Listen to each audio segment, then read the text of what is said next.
కడప జిల్లా బద్వేల్ అర్బన్ పోలీసులు మానవత్వాన్ని చాటుకున్నారు. బద్వేల్ శివాలయం కుంటలో దూకి వృద్ధురాలు ఆత్మహత్య యత్నం చేయగా స్థానికులు గమనించి పోలీసులకు సమాచారం ఇచ్చారు. హుటాహుటిన పోలీస్ స్టేషన్కి చేరుకున్న పోలీసులు ఘటనా స్థలానికి చేరుకొని వృద్ధురాలిని రక్షించారు.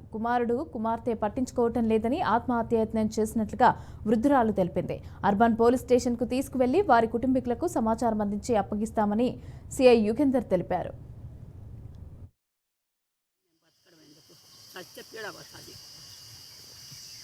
ఎందుకని అట్లా ఏం అన్నం పెట్టడంలే?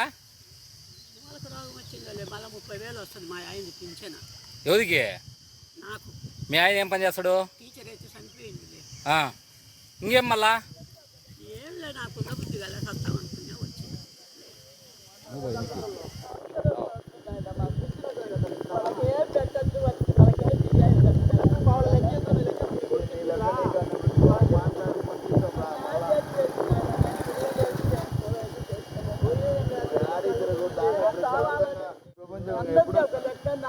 ప్రపంచం